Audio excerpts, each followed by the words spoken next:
NSIT, a place to imagine, invent and inspire. NSIT, Amhara, Bihta, Patna. 22 वर्षों का विश्वास, 10,000 से ज्यादा डॉक्टर्स, गोल नेशंस लीडिंग इंस्टीट्यूट। हम लोग सब यहाँ पर आए हैं शत्रुघ्न जी के समर्थन में,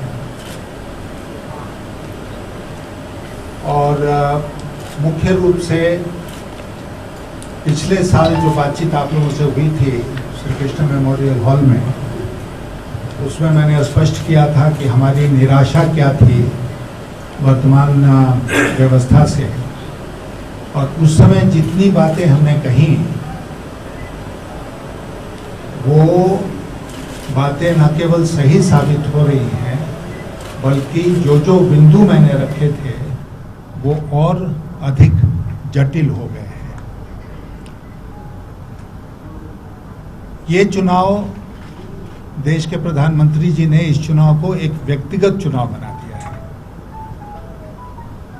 हर चुनाव पार्टियों के बीच में चुनाव होता है, क्योंकि प्रजातंत्र में पार्टियां ही प्रजातंत्र को चलाती हैं, लेकिन ये चुनाव व्यक्तिगत चुनाव है। और प्रधानमंत्री जी कहते हैं कि आपका एक एक वोट मोदी के खाते में जाएगा। खुद अपना नाम लेके थर्ड पर्सन में वो ये कहते हैं कि आपका एक एक वोट मोदी के खाते में जाएगा। इसलिए पटना में शत्रुघ्न सिन्हा किसके खिलाफ चुनाव लड़ रहे हैं? मोदी के खिलाफ। रविशंकर प्रसाद के खिलाफ वो चुनाव नहीं लड़ रहे हैं।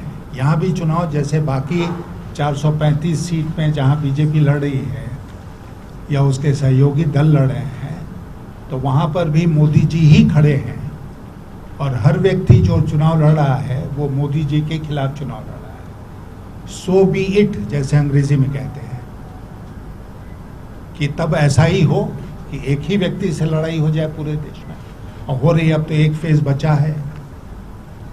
ये पहली बार भारत के प्रजातांत्रिक इतिहास में हो रहा है कि एक प्रधानमंत्री केवल अपने लिए चुनाव लड़ रहा है। वो पार्टी के लिए चुनाव नहीं लड़ रहा है, देश के लिए चुनाव नहीं लड़ रहा है, अपने लिए चुनाव लड़ रहा है। और 6 फेज जो अभी तक हुए हैं, उसमें जो सूचना हम लोगों के पास है, उसके अनुसार मैं कुछ विश्वास के साथ आपसे कह सकता हूं कि देश की जनता इसका जवाब देगी इस चुनाव में। जब 23 को नतीजे आएंगे तो ये जो चुनाव व्यक्तिगत चुनाव हो गया मोदी जी का, उसका जवाब देश की जनता देगी। जो भाषा हो गई है चुनावी चर्चा की, इससे गंदी भाषा का इसके पहले कभी चुनाव में इस्तेमाल नहीं हुआ है। आप लोगों ने भारतीय जनता पार्टी के ही अटल बिहारी वाजपेयी के चुनावी भाषणों को भी सुना है, मैंने भी सुना है। क्या कोई भी व्यक्ति कल्पना कर सकता है कि वाजपेयी जी उस भाषा का प्रयोग करते जिसका प्रयोग आज के प्रधानमंत्री जी कर रहे हैं? लेकिन खैर, उसको भी छोड़िए। आज मुद्दों पर चर्चा नहीं हो रही है। कहीं भी कोई मुद्दे, किसी मुद्दे पर चर्चा नहीं हो रही है। चर्चा हो रही है तो हुआ, चर्चा हो रही है किसने किसको नीच बोल दिया, चर्चा घसीट के लाया जा रहा है बार बार उन मुद्दों की तरफ जिनका देश के भविष्य कोई लेना देना नहीं है। और सबसे जो हमारे जैसे व्यक्ति को तकलीफ देती है बात, वो ये है कि प्रधानमंत्री के द्वारा बार बार खींचकर पूरे चुनाव को एक सांप्रदायिक रंग देने का प्रयास हो रहा है। और जितने भी मुद्दे उठाए जाते हैं वो सब इसीलिए उठाए जा रहे हैं कि ये चुनाव सांप्रदायिकता के इशू पर लड़ा जाए, किसानों के इशू पर नहीं, नौजवानों के इशू पर नहीं, महिलाओं के इशू पर नहीं, देश की अर्थव्यवस्था के इशू पर नहीं, बल्कि सांप्रदायिकता के इशू पर। और उसका सबसे बड़ा उदाहरण जो है वो है बार बार पाकिस्तान में को इस चुनाव में मुद्दा बनाना, बार बार पाकिस्तान को इस चुनाव में मुद्दा बनाना। एक भारतीय के नाते हम लोग फक्र करते थे, गर्व करते थे इस बात पर कि हमारे देश में चुनाव होते हैं, पाकिस्तान उसमें कभी मुद्दा नहीं बनता है। पाकिस्तान में भारत कभी कभी चुनावी मुद्दा बनता था, लेकिन भारत में पाकिस्तान कभी चुनावी मुद्दा नहीं बना। और इसका जो एक दूरगामी घाटा हो रहा है उसकी ओर हम ध्यान नहीं दे पा रहे हैं आज के दिन। मैं आपका ध्यान आकृष्ट करना चाहूँगा 11 मई 1998। 11 मई 1998 का जिक्र मैं इसलिए कर रहा हूँ कि उस दिन भारत ने अटल जी के नेतृत्व में परमाणु परीक्षण किया था, आपको याद होगा। और उसके बाद कैबिनेट कमेटी ऑन सिक्योरिटी मिली, मैं भी उसका एक सदस्य था, मैं भी था उस मीटिंग में। वहाँ पर सर्वसम्मति से ये तय हुआ कि भारत ने परमाणु परीक्षण क्यों किया। इसके बाद इसको स्पष्ट करते हुए प्रधानमंत्री जी एक पत्र लिखे अमेरिका के राष्ट्रपति क्लिंटन को। तो पत्र को ड्राफ्ट किया गया, कैबिनेट कमेटी ऑन सिक्योरिटी ने उसको अप्रूव किया और उसके बाद वाजपेयी जी ने उस पत्र को भेजा राष्ट्रपति क्लिंटन को। उस पत्र में उन्होंने क्या कहा? उन्होंने कहा चीन के पास परमाणु हथियार हैं पहले से, और इसलिए भारत ने महसूस किया कि भारत के पास भी परमाणु हथियार होने चाहिए। अब मैं बहुत गंभीर मुद्दा आप लोगों के सामने रख रहा हूँ। कहीं पर दूर दूर तक उस पत्र में पाकिस्तान का जिक्र नहीं था। हालांकि हम लोग जानते थे कि पाकिस्तान के पास भी परमाणु अस्त्र हैं, लेकिन उसका जिक्र नहीं हुआ क्योंकि हम भारत की तुलना कभी पाकिस्तान के साथ करना ही नहीं चाहते थे।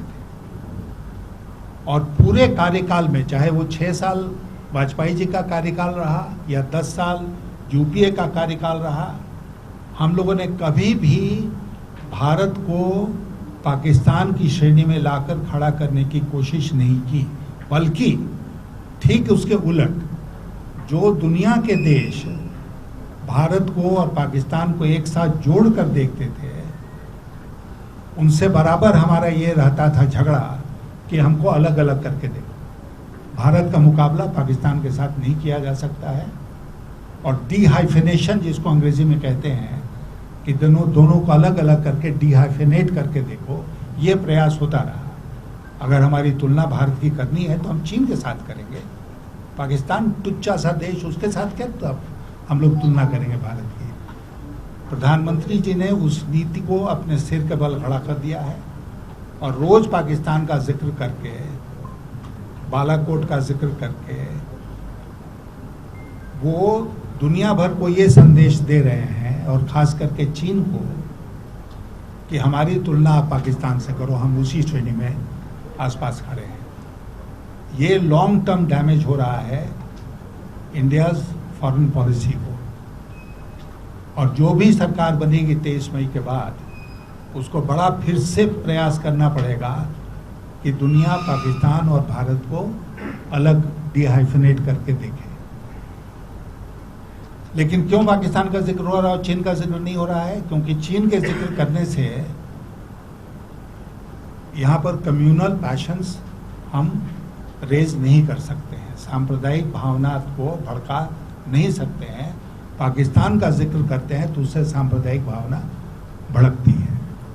आपको पता है कि जब, खैर अभी तो मसूद अजहर को अंतर्राष्ट्रीय आतंकवादी घोषित कर दिया गया क्योंकि दुनिया के सब देश उसमें लगे, लेकिन इसके पहले जब एक बार फिर चीन ने उसको ब्लॉक किया था तो विदेश मंत्रालय की तरफ से जो बयान जारी हुआ, सरकारी बयान, उसमें चीन का नाम तक नहीं लिया गया था। Correct me if I am wrong, चीन का नाम भी नहीं लिया गया था। डर के मारे हम चीन का नाम भी नहीं लेंगे, और यहाँ पर 56 इंच की छाती दिखा रहे हैं पाकिस्तान को।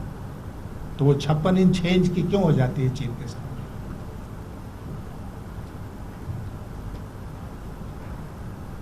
कश्मीर में मुफ्ती साहब के साथ मिलकर सरकार इन्होंने ही बनाई थी,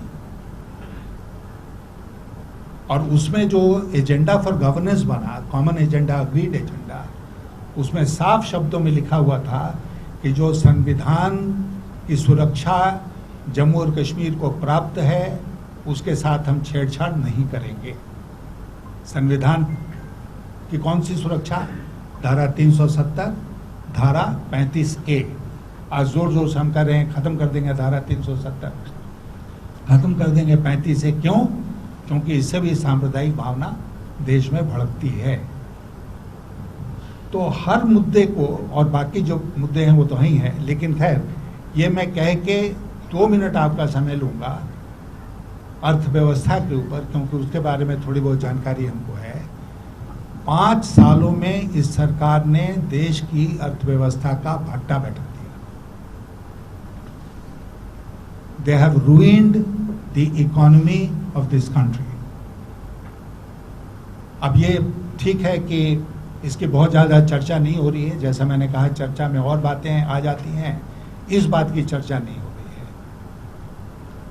लेकिन अब जो आंकड़े आ रहे हैं, चाहे वो महंगाई के आंकड़े हों, आज ही के हमने एक अखबार में देखा कि रिटेल जो इन्फ्लेशन है फूड आर्टिकल्स का वो 7.4% हो गया, और फूड आर्टिकल्स तो सब हम लोग कंज्यूम करते हैं। उसके बाद जो बेरोजगारी की समस्या है, किसानों की समस्या है अर्थव्यवस्था में, उसके बारे में सरकार की तरफ से कहा जाता रहा कि भाई अगर हम फास्टेस्ट ग्रोइंग लार्ज इकोनॉमी है दुनिया के, तो ऐसा कैसे हो सकता है कि 7% प्लस ग्रोथ हो रहा हो और हम एम्प्लॉयमेंट अपॉर्चुनिटीज नहीं क्रिएट कर रहे हों? उसका जवाब बहुत साधारण है, वो ये है कि हम 7+% ग्रोथ पर नहीं है। हमारे जैसा व्यक्ति मानता है कि हम 4-5% के आसपास हैं। कुछ और अर्थशास्त्री मानते हैं कि शायद हम 1-2% के आसपास हैं, क्योंकि जीएसटी के चलते और नोटबंदी के चलते जो डैमेज हुआ है, और ख़ास करके medium and small scale industries का, उसका अभी लेखा जोखा हमारे पास नहीं है। ये आंकड़े 5 साल के बाद उपलब्ध होते हैं, और अभी तो 2 ही 3 साल बीता है। तो इसके आंकड़े एमएसएमई को जो डैमेज हुआ वो आंकड़े बाद में आएंगे। और आप जानते हैं कि एमएसएमई सेक्टर का कंट्रीब्यूशन जो है वो कितना है एक्सपोर्ट्स में और इसमें। तो जब इन्होंने देखा कि देश की अर्थव्यवस्था चौपट हो रही है, तो इन्होंने क्या नया खेल शुरू किया? इन्होंने नया खेल शुरू किया आंकड़ों की बाजीगरी, आंकड़ों के साथ छेड़छाड़ करके, और ऐसे आंकड़े प्रस्तुत करो देश के सामने जो भ्रामक धारणा क्रिएट करें कि बहुत तेजी से अर्थव्यवस्था आगे बढ़ रही है। और आप जानते हैं कि ऐसा करने में एक राष्ट्रीय सांख्यिकी आयोग है, नेशनल स्टैटिस्टिकल कमीशन। वो जब मैं वित्त मंत्री था उसी समय उसकी शुरुआत हुई थी कि एक इंडिपेंडेंट बॉडी हो जो कि डेटा कलेक्ट करेगी। इन लोगों ने ऐसा छेड़छाड़ किया उसके साथ कि उसके जो कार्यकारी अध्यक्ष थे और एक और सदस्य, उन दोनों ने इस्तीफा दे दिया। इस्तीफा देके घर चले गए। मीडिया में बहुत चर्चा उसकी नहीं हुई, लेकिन मैं मानता हूं कि ये अपने आप में एक बहुत खतरनाक डेवलपमेंट था कि हमारे सांख्यिकी के लिए जिम्मेदार जो लोग हैं वो लोग इस्तीफा देके घर चले गए। उनकी जगह पर अभी कोई दूसरा अपॉइंट नहीं हुआ है। और आंकड़ों के साथ छेड़छाड़ करके ये अब कह रहे हैं कि हमने कभी 8%, कभी 7.5%, कभी 7.4%, कभी 8.2%, ये हमारा ग्रोथ रेट है। मैं दावे के साथ आपसे कहना चाहता हूं कि ये सब झूठा है। और आप सोचिए एक परिस्थिति जिसमें देश की सरकार देश की जनता से झूठ बोलना शुरू कर दे, तो देश की जनता कहाँ जाएगी? This is the reality today. We have a prime minister and we have a finance minister and we have a government which is telling lies to the people. और इसीलिए देश की जनता का भरोसा इनके ऊपर छूट गया है, क्योंकि कहीं पर भी कुछ मैच नहीं कर रहा है. और भी बहुत सारी बातें हैं, आपके प्रश्न आएंगे तो फिर उस पर करेंगे. मैंने काफी समय ले लिया तो मैं यहाँ रुकता हूँ. अगर आपके कुछ प्रश्न हैं तो फिर इस पर बात करेंगे.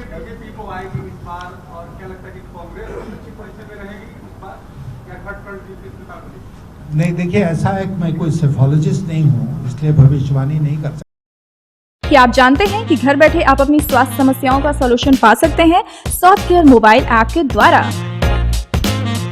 घर पर ब्लड टेस्ट के लिए अच्छे लैब के कंपाउंडर्स को बुला सकते हैं, बीपी जांचने के लिए एक्सपर्ट को बुला सकते हैं, ईसीजी करने के लिए टेक्नीशियन को बुला सकते हैं. साथ ही और भी कई सुविधाएं हैं इस ऐप में. आज ही डाउनलोड करें Softcare mobile app Google Play Store से या वेबसाइट www.softcare.in. अधिक जानकारी के लिए आप संपर्क कर सकते हैं. हमारे फोन नंबर्स हैं 9472981111, 9472982222. Softcare app, solution at your fingertips.